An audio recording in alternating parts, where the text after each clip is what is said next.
We have the hope that we will find this one thing that gives us the breakthrough, right? The one thing that propels our business, takes that from 6 figures to 7 figures, from 7 figures to 8 figures. And this is why you keep going. And if you're as stubborn as I am, right? So I'm a little bit more stubborn as you, so this is why I kept going. And I mean, yeah, one of the biggest expenses at that time was payroll, because I did not understand how to utilize a team in the right way.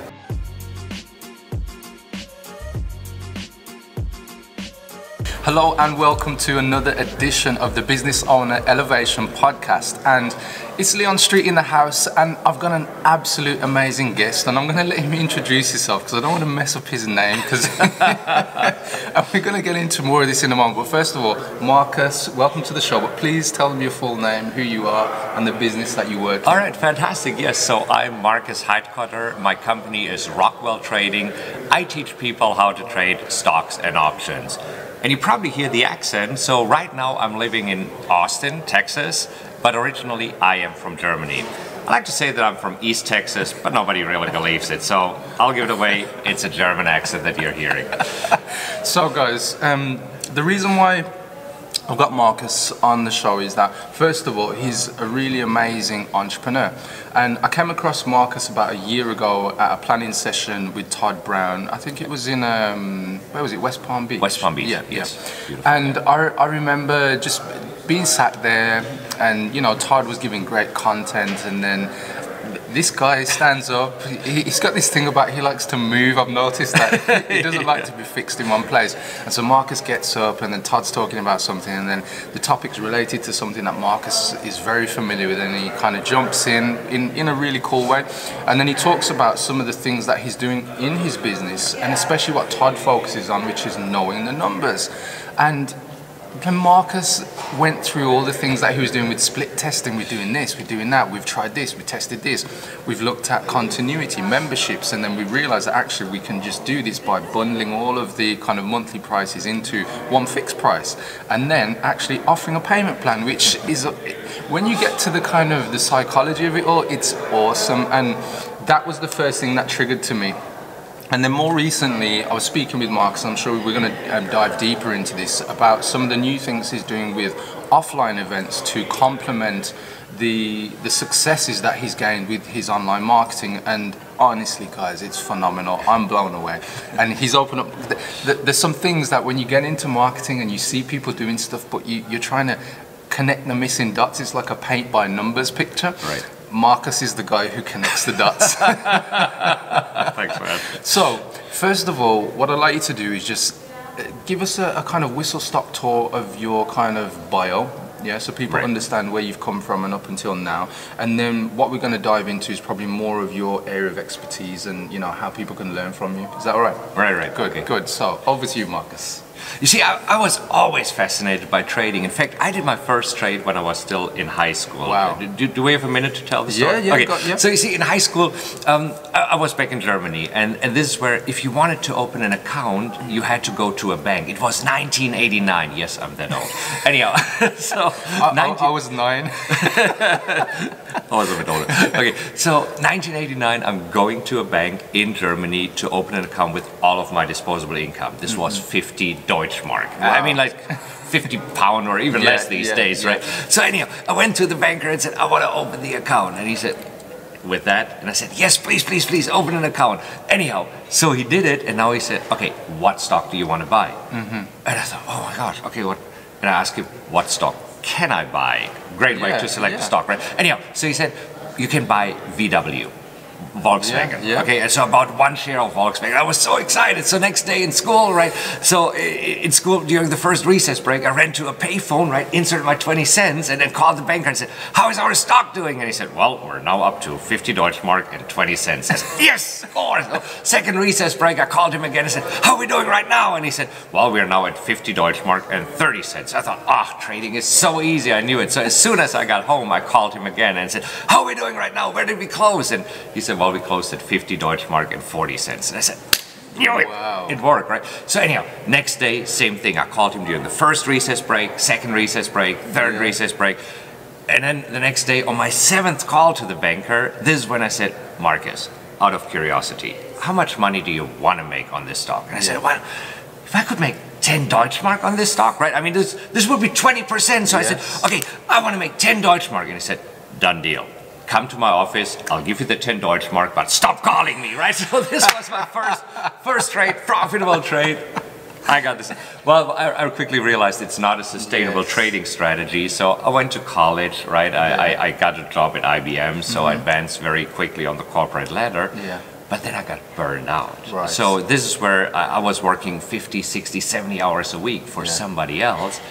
And this is when I just decided, no, that's not it. I mean, that's not living. So I made a very drastic decision. I quit and I moved all the way from Munich in Germany to Austin, Texas to become a professional trader.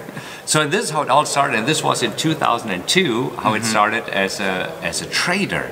And then after a few years, I mean, it worked out obviously, so I made money with trading.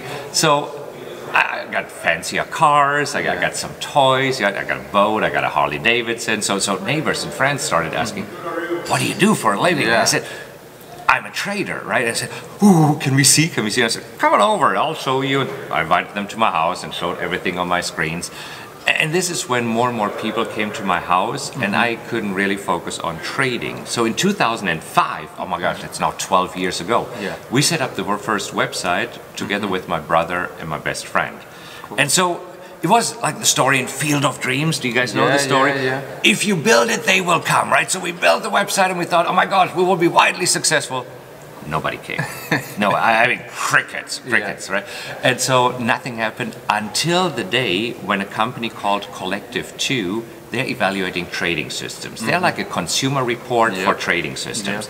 So they evaluated 1,000 trading systems and they found my trading system and they ranked it within the top 10. I think it was 6 or 7. That's cool. So and suddenly, same like in Field of Dreams, they were lining up, coming from all over the place. And I mean, my website got slammed and I didn't know what to do. So this is where I started hiring people, right? I needed an assistant, I needed a secretary, I needed customer support, and not knowing how to run a small business. You see, I'm coming from IBM.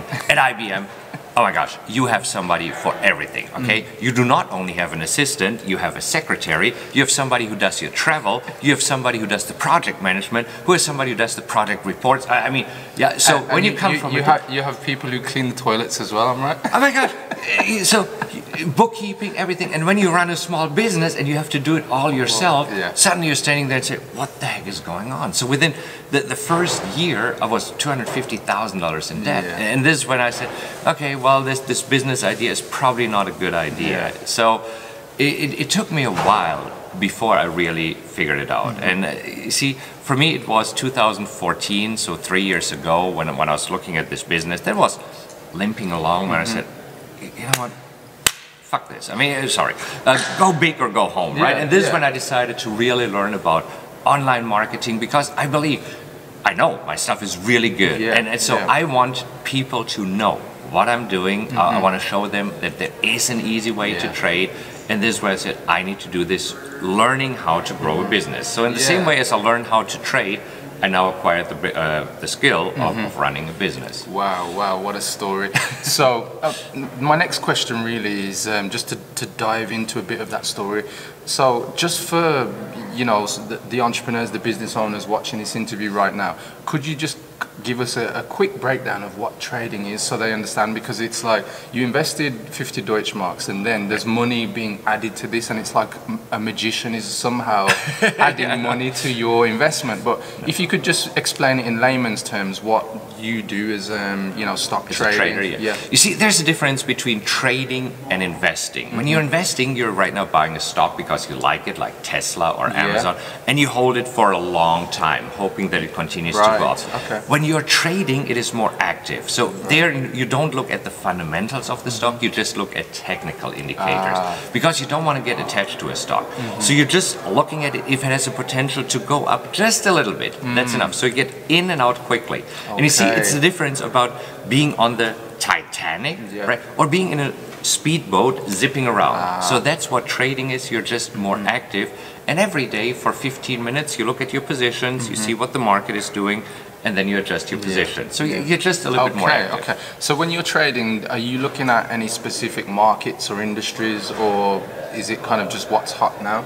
Well, I prefer trading US stocks because it's just such a big market, right? In the United States, we have 10,000 stocks. Okay. So I'm having certain criteria that I run a scanner on every day to find the stocks that are most likely to have an explosive move. Yeah.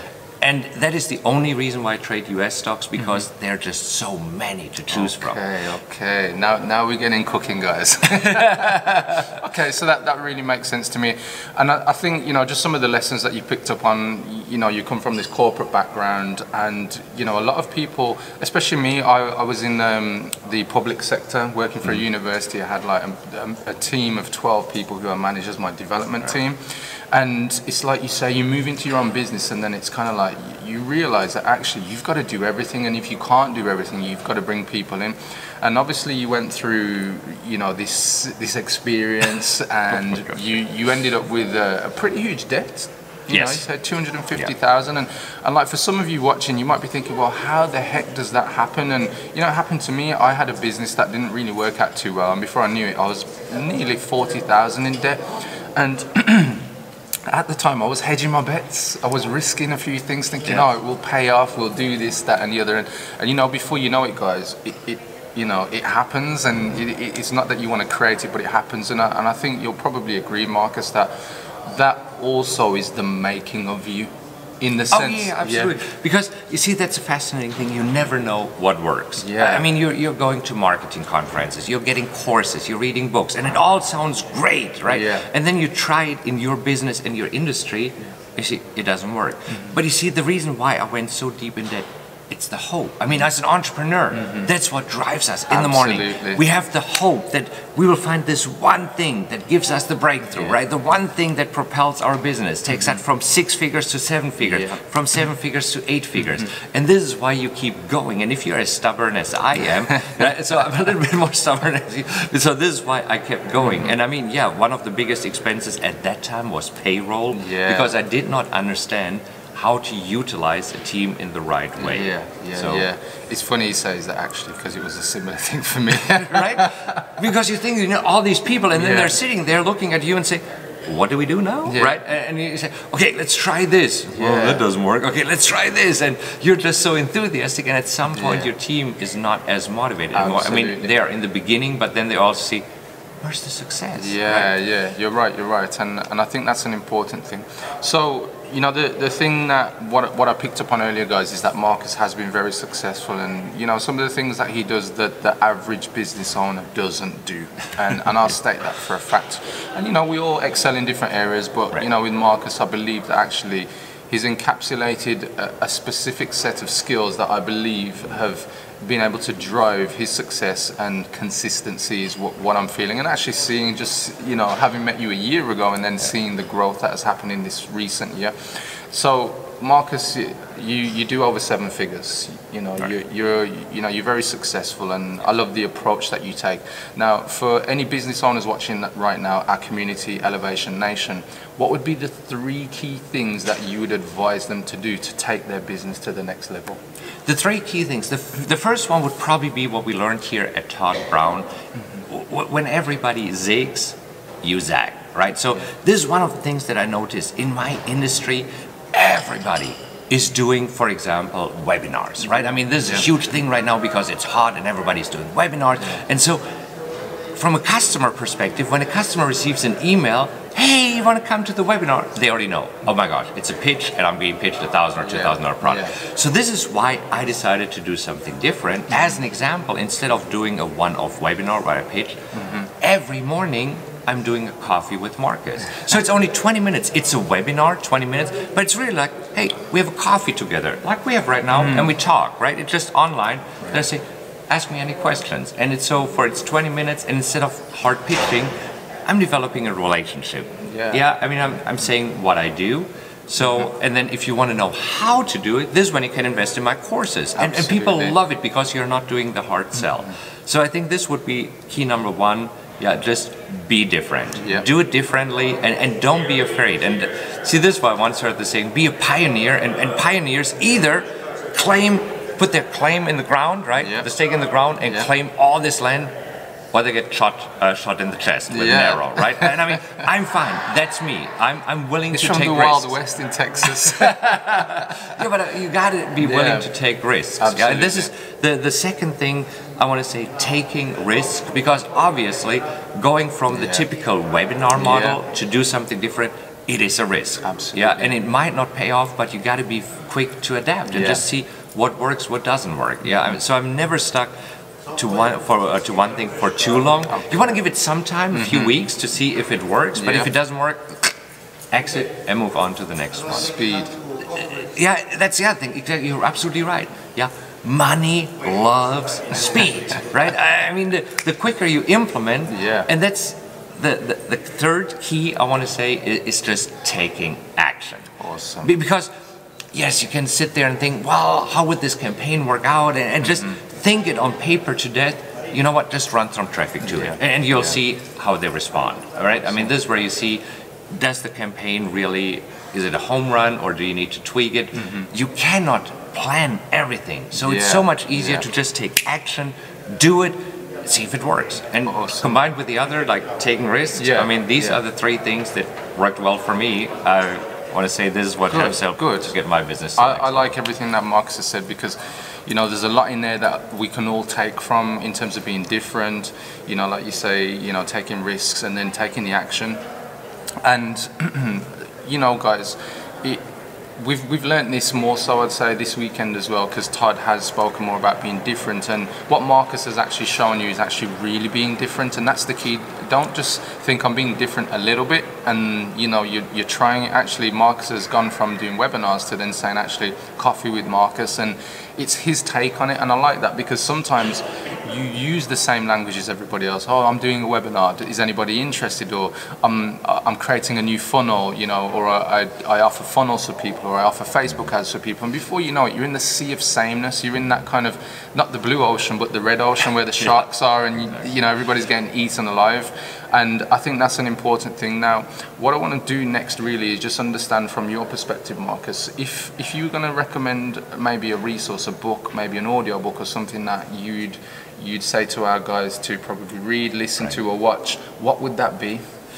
Well, one of the books that had a profound impact on me was The One Thing by Gary Keller, right? I mean, it's so important to really, even though you try a lot of different things, to be focused on the one thing, and look at the big domino and then go backwards, right? I mean, what is the big one thing that you want to accomplish? And then I love it how it breaks it down. Okay, in order to accomplish that goal, what do I need to do this year? What do I need to do this quarter? What do I need to do this month? What do I need to do this week? And what do I need to do today to get closer? Because how the small dominoes tip the big ones, that has been a book that has really had a profound impact on Awesome. It's a great book, guys. I've read it as well. And I actually use the domino metaphor with a lot of people when I'm talking about momentum, and you know, Markus is so right. It is a really great book, so thank you for sharing that. So if people wanted to find out more about what you do and how they can, you know, get access to your trainings, because guys, this honestly, I've had the pleasure of sitting down for a meal with Markus, and you know, it was a profound hour that I spent with this guy. He's opened up my mind. Like, there's some things I was aware of already, but Markus kind of just drilled that bit deep, and I was like, they've connected the dots and they've really stacked their dominoes. But if people want to get in touch with you or find out more about what you do, have you got a web address, or is there any social media profile that you're on that people can connect with you on? Yeah, I mean, the easiest way is probably through my website, rockwelltrading.com. Cool. So this is where also you find the social media buttons, because if you look for Markus Heitkoetter, you gotta learn how to spell my name, and it might not be easy. So this is why also we call the company Rockwell Trading. Funny story, by the way. So we set up a website, right? And so the first thing you need to do is register a domain. Of course. Right. So I mean, we're sitting there, and I think I would like to call it Heitkoetter's Trading Notebook. Yeah, and I mean, my friend looks at me and say, seriously? I mean, who's gonna find that, right? So we brainstorm and said, okay, what do we name this company? We can't go with my name. So and this is when, at this time, my brother's wife, she was from the Philippines, and she said, you know what, on the Philippines, there's the Rockwell Center. It's a really high-end shopping center, and I mean, now it is really way more than a shopping center, but it's high-end, and she said, I really like it, and we thought, Rockwell? Rockwell Trading. That sounds pretty cool. So this is where the name comes from. Again, thinking outside of the box instead of Heitkoetter Trading, right? I mean, I'm not that attached to my name because nobody can spell it. What a story, guys. So yeah. Thanks for sharing that story, Markus. Really cool. And actually, it's funny about names because I know all too often people pick the obvious, but don't actually think about what does the obvious mean to my customer. Right. Yeah, and I've been there in the past as well, so I can relate. And you know, sometimes you think about, you know, the names that you've used in the past, and you're like, what the heck was I thinking? All right. And then one of my existing agencies, actually marketing agency, Young Cow, came about me a nickname I had when I was younger, but there's actually a story behind it that relates to my father. And I used it because it was a pattern interrupt as well. Okay. And when people think about marketing, they're like, what the heck is a young cow? Like they think, do you run a dairy or something? Yeah. But actually it was a great opener, and then I could tell the story, and that actually, you know, allowed me to start to build relationships with people. So from that respect, it was really powerful. And so what I want to say, guys, is that if you do have the opportunity to go to the website, find out more about what Markus is doing, you're interested in trading, you know, maybe you're curious, you just want to find out a bit more, go and look into Markus. Well, also if you're interested in marketing, I mean, subscribe on the website. You can download a free book. Awesome. Download the free book and just see what kind of follow-up I do with you, what I invite you to, right? So if you're interested in marketing, I mean, since I'm doing something that works for us, you might as well swipe it. It's okay. You get my permission. There you go. So go and funnel hack Markus as well. Go opt in, see his processes, and but honestly, then be different. Be different. Absolutely. So I just want to say, Elevation Nation, I'm sure you'd agree it's been an absolute pleasure. I just want to thank you, Markus, because you know this knowledge that you've shared with our audience, I know they can go away, they can implement, and you know some of it we haven't even touched the surface, guys. But what he's given you, just in the 3 tips, of actionable tips that you can use, you know, steps that you can move it forward in your business. And honestly, if you're feeling like I'm comfortable, just pay attention to what Markus has shared with you today, because when you're comfortable, you aren't moving forward, and you are meant to make mistakes. You're meant to move forward. And I just want to say once again, it's been an absolute pleasure, Markus. Thank you for so your time. much. I appreciate it. Thank you. Fantastic. All right.